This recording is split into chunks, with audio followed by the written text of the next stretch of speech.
years old, my best friend passed away in a plane crash. Um, in so many ways, it destroyed me. A piece of me still stays in that moment in my life.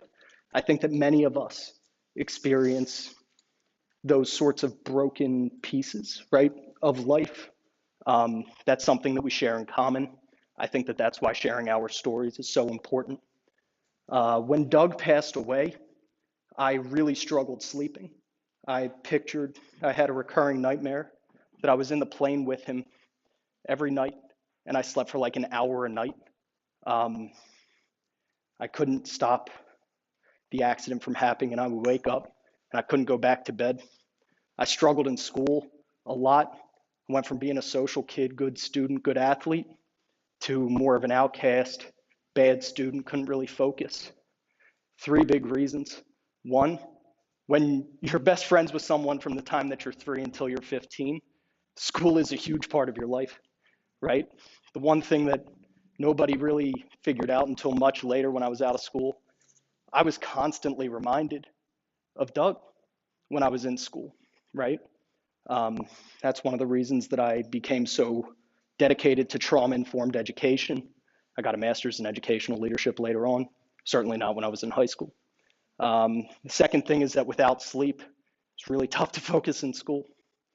Um, and the third part is that I just couldn't focus, right?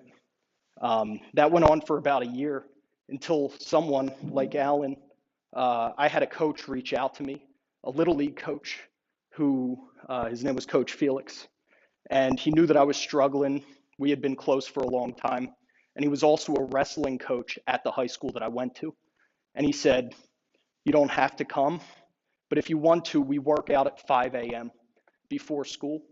And I know that that doesn't sound appetizing to a lot of people, but when you're not sleeping anyway, I figured I could do something better with my time, right? And so I started going to school at 5 a.m. Never wrestled, not that tough. I was a baseball player. Not that baseball players aren't tough, I was just not a tough one.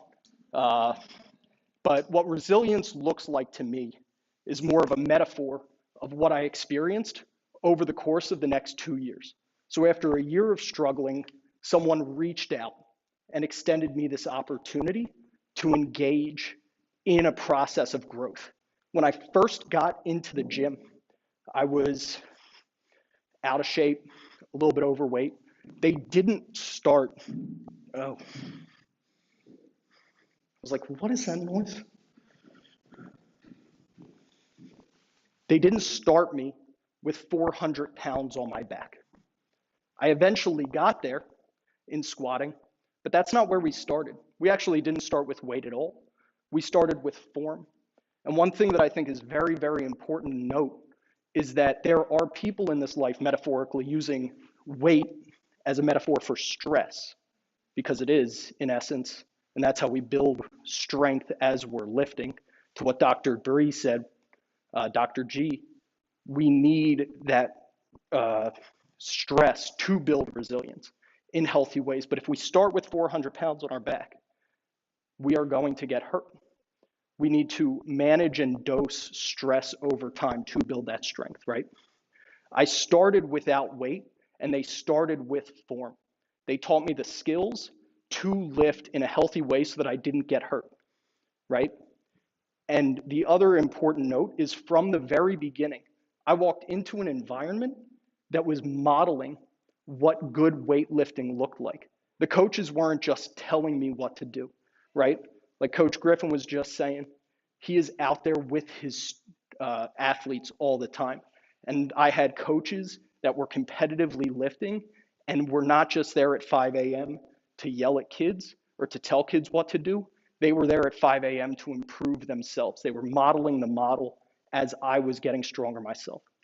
And then the other important thing is that I never lifted alone. There was always a spotter.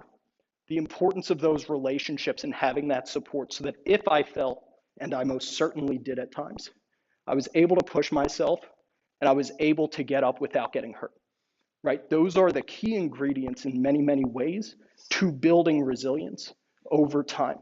And the process of the next few years of lifting weights led me to being able to play college baseball and transformed my life. Some of the side benefits of that experience is that I was so exhausted at the end of the day because I had physically exerted myself in a new way that I started to sleep better. I started to perform better in school.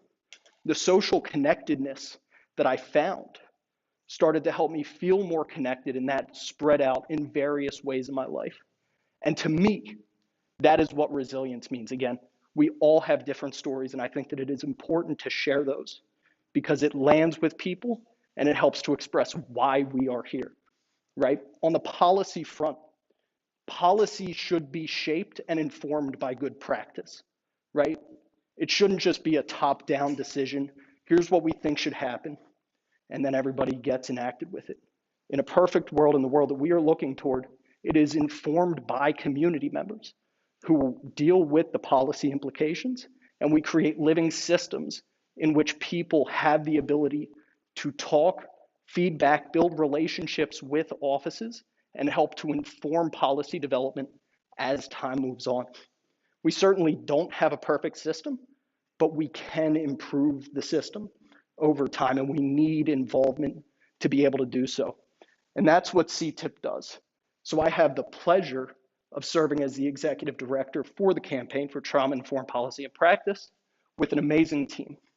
And we work to support communities for a healthy, more just, and resilient society.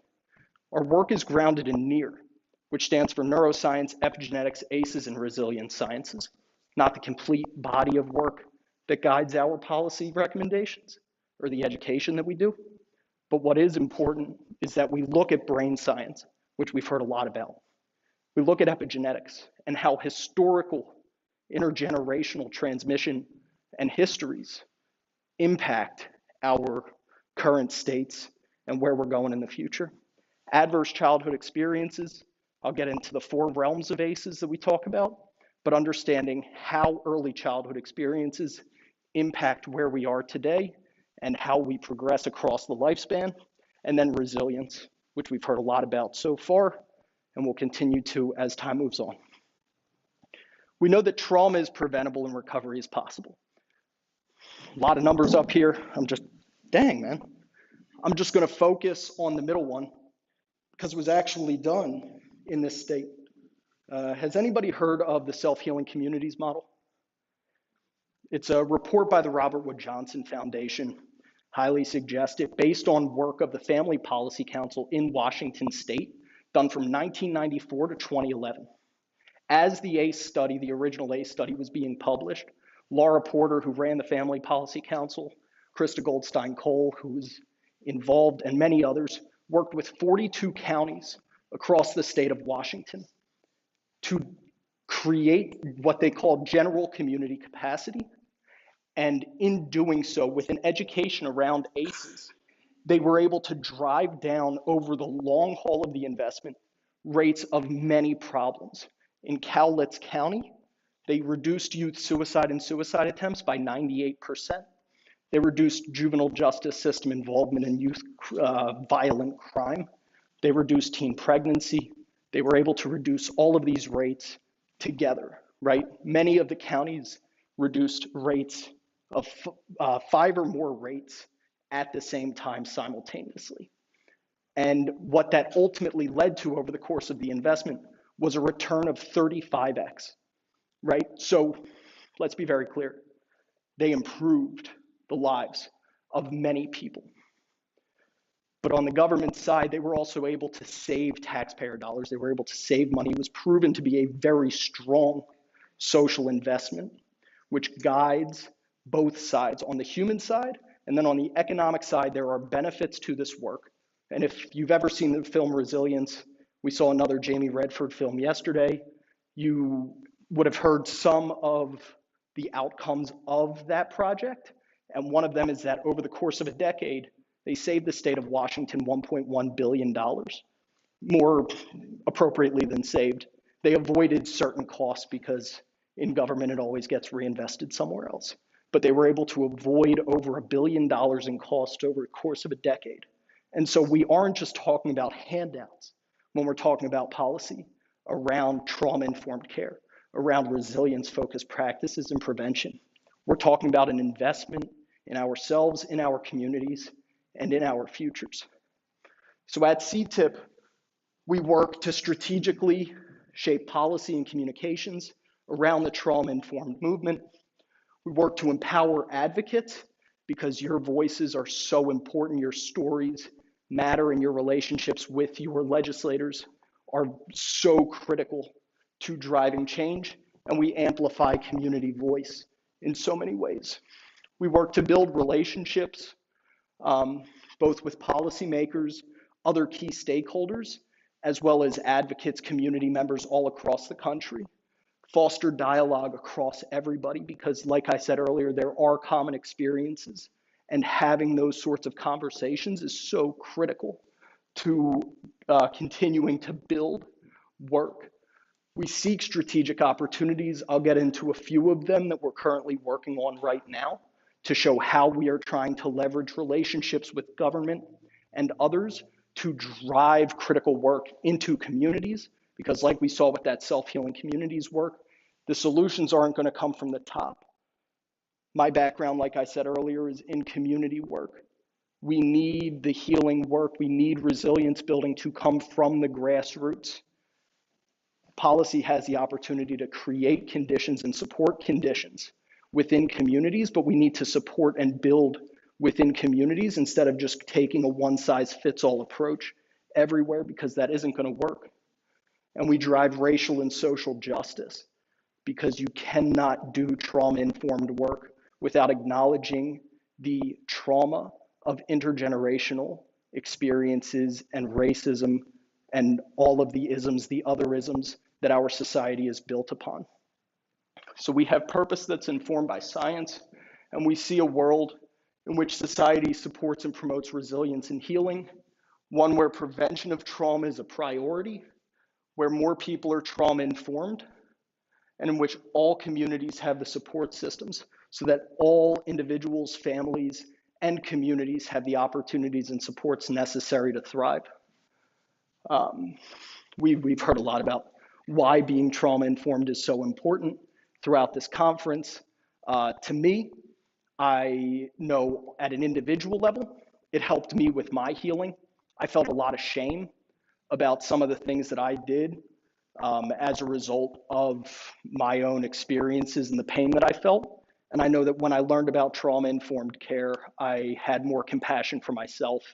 As I developed that for myself, I was able to give that to others. And as I was able to work up to the national level, understand communities in a different way, understand even how systems themselves are traumatized. And so being trauma-informed, having that knowledge about how stress and adversity impact the human condition, the mind, body, spirit, is so, so critical as we look towards solutions to our world. 3 things to know about trauma, which we'll get into. It's pervasive, the cost of inaction is high, and it is preventable, and recovery is possible. So on the first point about trauma being pervasive, just some stats about how many individuals have experienced trauma. We know that 2/3 of all individuals have experienced at least one adverse childhood experience. Somewhere between 12.5% to 18% of folks have experienced 4 or more ACEs, to which Dr. Gentili talked about what the outcomes of that are earlier. And more on a more current basis, more than 200,000 kids in our country have lost a parent or a caregiver due to COVID, right? The loss is going on, and we see the cycles of trauma continuing to pick up. And so this work continues to become more and more important. And we know that not all communities are affected the same. Trauma affects all communities, undoubtedly. And some are impacted more by historical trauma, racial injustice, systemic inequities, social disadvantages, and various cascading disasters. Some of the impacts of trauma or adverse childhood experiences specifically, we can just see, we won't get into everything, but one thing that's important to note about ACEs is that it is not predictive at an individual level. That is very well documented. Just because you have a high ACE score does not mean that you are going to experience any, and certainly not all of these outcomes, right? But across society, It is a powerful predictor of public health outcomes, behavioral outcomes, social outcomes, and like we discussed with the self-healing communities model, it's a powerful predictor of public costs because all of those things, right? So it's important to know that an ACE score is not your destiny, but lowering ACE prevalence and making that a priority across the population is critical to move forward toward a better future. The cost of inaction is high. There's a study from the World Health Organization in 2017 that found that adverse childhood experiences cost the United States $748 billion annually. To put that into perspective, that same year, the Department of Defense budget for our entire military was $738 billion. So the cost in comparison is huge, and this is a conservative estimate. This was just looking at a few of the adverse childhood experiences and a few of the outcomes that came about from it, and was calculated using disability-associated life years. So we can imagine that that number is much bigger. And on the human side, we've done research using population attributable risk data to show that annually 650,000 deaths in the United States can be associated with adverse childhood experiences as well. So the cost of inaction is huge, but we also know that prevention is possible. I talked about the 4 realms of ACEs. Dr. Gentili talked about 2. We've got adverse childhood experiences and adverse community experiences, which are oftentimes referred to as the pair of ACEs. And we just continue to build out more ACEs. Rick talked at dinner on Tuesday. He was listing off all the ACEs, so there's many more. But we can also talk about atrocious cultural experiences, as well as adverse climate experiences, all of which are building upon the adversity and stress that we experience as a population. And we can do more to prevent, and we need to do more to continue to build out toward a better future. What we are really working on is that a lot of times this is the public health pyramid, the public health model that many people may be familiar with. And a lot of times when we look toward solutions, we look toward the top of this pyramid. Let's treat the problem, right? And that's necessary. Treatment is absolutely necessary. But we have overwhelmed systems because of the need and because of, the workforce and the available workforce and the time that folks have. You all work with so many people, right, that may need support. And so you can understand that working in these circumstances and environments and in communities is overwhelming itself. And so we need to draw this toward a systems and prevention level. And that's why we think that building community is so important. There's a difference between therapy and therapeutic intervention. Dr. Bruce Perry talks about that. And we can build therapeutic intervention through relationships, through the power of sports, through the power of play, like we saw yesterday. And there are opportunities that we can engage in that would reduce and alleviate the burden at the treatment level, allowing for more to be available and better services to be available at that level. And it's also important to note that treatment and early intervention is prevention for the next generation, right? And so just seeing everything as preventative as we go through the cycles of life is very, very critical to the way that we see the work. And then this is called a syndemic. It's from our friends at the Pennsylvania Governor's Office. But this shows why addressing trauma is getting to the root cause of so many social problems. There's a beautiful flower. There are many more that we could add here, right? There are many more social problems that we experience that are related to trauma. But this just shows how oftentimes our government approaches these in silos. Let's approach one at a time, and it creates what I call patchwork policy. And we could do more to address the root cause. And like we saw with the self-healing communities model, bring down the rates of all of these problems at once. We can make those investments, and it is possible. So what we're doing to drive positive change, I believe that the next slide, you will get to meet my good friend Whitney. I have the pleasure of working with a lot of brilliant coworkers.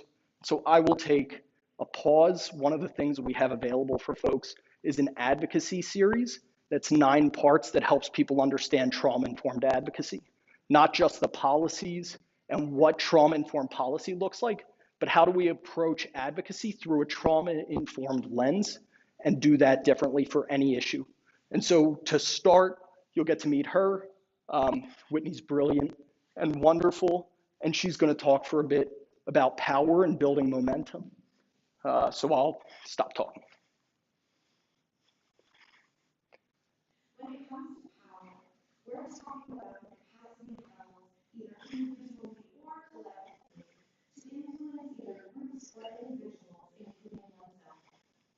Power can be visible, invisible, or hidden, and it can be closed, invited, claimed, or created. And that last part, you may notice on the slide, the context. That really means that people do not possess power in isolation. Power can become realized in various ways, like in relation to other people or groups where one may have more access to support or resources than another, or through ideological assumptions about others in society, or perhaps alternatively through barriers that are more structurally and upheld either covertly or overtly, many of which tend to be somewhat invisible. There are many ways to interpret problems, and that ambiguity is often resolved based on these power dynamics, where power attracts attention to one way to frame a policy problem at the expense of others. I encourage you to reflect on what sources of power you wield as an individual. What power you have as a professional if you're currently working or have picked up professional expertise or authority somewhere along your career, as well as what power you have or do not have as a member of any groups to which you belong. So before we continue to explore some concrete action steps for putting some of this into action, I do want to highlight the reality that policy advocacy almost always encounters some level of ambivalence and maybe even resistance, because we're looking at changing the status quo. Systems of all kinds tend to cling to the stable state that they're used to, and that's generally driven whether or not that state is effective and functional. You may have heard the term phrase, when you're accustomed to privilege, equality feels like oppression. It's important to know that those who hold power are generally reluctant to concede that power, and that legislators may interpret a lot of risk in supporting doing things differently. We know that power is not distributed equally, and that those with power generally have greater access to other resources than those with less power. So conflict between people and systems and institutions is likely inevitable as you work toward equity and social justice. It's important to note that we are all going against the grain when we're advocating a trauma-informed approach. This is a paradigm shift in big ways, and resistance to that transformational change is inevitable because power dynamics get shaken up by the trauma-informed transformation. So, like Alan said earlier, I'm very fortunate to be surrounded by people who are much brighter than I am, who drive the work. Whitney is one of them, and I have some other wonderful team members as well. We see empowerment as antithetical to trauma, right? Finding someone's voice, building someone's capacity, and bridging and bringing together that narrative that oftentimes gets fractured through trauma is so imperative to healing over time, not just our society, but individuals as well. And so I'll just get into, do I have 15 minutes left? Time goes quickly here. So I'll get into very quickly some of the approaches and programs that we have to actually build empowerment, to try and promote the change that we're talking about. And then you'll see Whitney again toward the end to talk about how we can frame our story, which is a good reflective exercise that I invite folks to go through as well if we have time. So one of the things is called Press On, where we are trying to bring together state and community coalitions together to learn from one another through networking and research to identify promising practices and move the needle forward. there are a few really powerful opportunities that come through this. One is that as we bring communities and states together, we have a national coalition that then is aligned with state coalitions, that then is aligned with community coalitions. And as the federal government distributes resources, for instance, during the coronavirus pandemic, there were several stimulus packages that totaled up to about $5 to $6 trillion total outside of normal appropriations.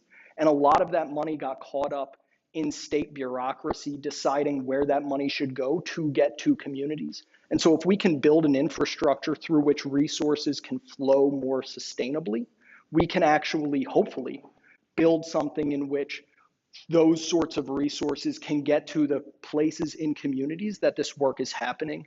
And we really want for that to be diverse community coalitions across sectors that are working with folks to engage in policy conversations. The other thing that happens is a bidirectional flow of information through which we're able to learn from communities. We're able to learn from the work that goes on across communities, some of the innovation that comes about from these coalitions, as well as mobilize more effectively together across the country instead of us speaking for everybody having the power to speak for themselves, develop relationships as constituents with their federal elected officials and other key stakeholders, but all sort of singing the same song alongside each other in the same chorus to help generate power and advance the trauma-informed movement broadly. And so these are some of the goals of Press On. It is the name cape of one of our founders and our pro bono general counsel who worked for his entire career representing American Indian tribes. And he really sees the power in this sort of approach. So quick shout out to Dan Press, who's an incredible mentor and part of this movement. So these are the key activities and some of the goals that come about from Press On. The other key piece or initiative, if you will, sort of that overrides a lot of our work is the trauma campaign, which we invite individuals and organizations to join as advocates, similarly to respond to calls to action as constituents develop relationships with their elected officials.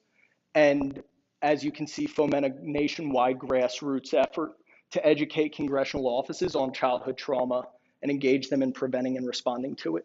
One thing that's very important to note is that the House of Representatives and Senate offices at the federal, state, local level need to respond to you when you call. That is their job. They need to reach back out to constituents. They don't need to reach back out to me, right? Living in DC, I don't live in a state. I don't have any senators. And our representative, as wonderful as Eleanor Holmes Norton is, does not have voting power on everything, right? And so we really rely on the power, the expertise, and the local knowledge, the empowerment of local advocates to drive so much of the work that we do across the country. And so here are 5 key campaign objectives, and I will just hearken on the fact that trauma-informed care is a bipartisan issue, regardless, or it's really nonpartisan, and we continue to seek strategic opportunities to make that so. Regardless of the paradigm that someone comes at this work from, there are reasons to support it, and there are reasons that it affects their community. Whether you're Senator Dick Durbin, who's a Democrat, who wanted to address the gun violence in the inner city of Chicago as a senator of Illinois, or if you're Shelley Moore Capito, who's a Republican senator from West Virginia that wanted to address the underlying causes of the opioid epidemic that were ravaging her community, or any of the other reasons that a senator or representative or staffer would want to get involved in the movement, it is truly a nonpartisan matter. And so we are trying to mobilize advocates all over to reach out, develop relationships, and promote these causes to advance more resources, again, to support the work in communities as our key process. We had a 9-part advocacy workshop series that I won't go too far into. They're all recorded. There are a ton of resources on our website, ctip.org. If you're interested, they will stay there. And then also on our website, you'll see our comprehensive vision for what a trauma-informed society looks like. So we have, from the beginning, from before someone's born, How do we develop healthy communities, healthy families, every system that someone can touch throughout the course of their lives until someone passes away, end of life care, bereavement care? How do we take care of those that are left behind? What does a trauma-informed society look like when we remove silos and coordinate across all of those systems? Some of our policy priorities, which span from education to building an evidence base to the local partnerships that drive work. I just want to focus very quickly on this Rise from Trauma Act. The R stands for resilience and investment. The Section 101 of RISE, as it's currently written, would create a $4.8 billion grant program that supports community coalitions. And then the whole second section is all about training and workforce development, right? And so really supporting how we can leverage federal policy to create conditions in communities to propel and drive this work forward. Post-Disaster Mental Health Response Act, preparing for disasters and responding to them more effectively by changing the way that FEMA dollars are authorized, and some others. The last one that I'll focus in on is that MCV, the Maternal Infant Early Childhood Home Visiting Program, is up for reauthorization this September. And so we are working toward a reauthorization and expansion of MCV. We have a number of educational and networking events that are free and able to be joined by anybody. The third Wednesday of every month, we have CTIP Can. I'm going to try to get a lot of the speakers that I've heard here to talk to our network as well as others. And then we talk about the ongoing legislative opportunities each month to keep people on the mend. And then again, the workshop series we have on our website really does take all of us to create the positive change that we are trying to bring about. And it will be together that we partner with communities, we uplift and amplify voices. Y'all can read, but we will be able to do this together, not alone, right? It's going to take everybody coming together to advance and propel the movement. And one other thing about trauma informed is that there isn't really an end goal. There will always be a reflective process where we can continue to grow and get better. And so it's an ongoing process and a commitment to improving conditions in communities. So you can help us reach more communities by joining the National Trauma Campaign or Press On, which you can do at ctip.org. For those on Zoom, I think that there are a number of resources available. And for those here, I'll make sure that they get into the Whova app, where we have one-pagers, infographics, the advocacy series, the workshops, and a ton of resources for folks. I think that, Rick, do I have like 2 minutes? All right, so not enough time to listen to Whitney again, which is a shame. I should have left more time for her. I'm sure that you all much preferred listening to her than to me ramble. But this is, so this is how we can help to organize stories, our own stories, to be most effective during an advocacy pitch, because the time that we get with elected officials, or more often their staff members, is oftentimes very, very limited, right? And so starting with the story of self, the story of you all and your story, to make it real for the person, moving to the story of us because we as a community share so many experiences, and then moving to the story of now to promote strategy and action for how we make a change now and why now is the right time. And that continues to be ongoing. Our stories will evolve over time, but this is a really helpful framework that can be used to help drive our stories and coordinate our own experiences into policy action. And so again, I certainly encourage folks to watch Whitney's 9-part advocacy workshops. They're asynchronous and live on our website, very high quality, and opportunities to reflect and engage on the website as you go through to help develop your own story and plan your pitch. And so if anybody wants to reach out, my information, the websites, trauma campaign, at this point is mostly for like the infographics. We just launched a new website at ctip.org. And so plenty of stuff lives there if you all want to reach out, and then just don't want to be accused of plagiarism ever. And so just all of the resources, a lot of great work that we continue to learn from. So I wanted to get into the story development and practicing the pitch, but I think that I'm out of time. So thank you all very much. Yeah, this is a beautiful community and an incredible moment to be a part of. And thank you for listening for a while.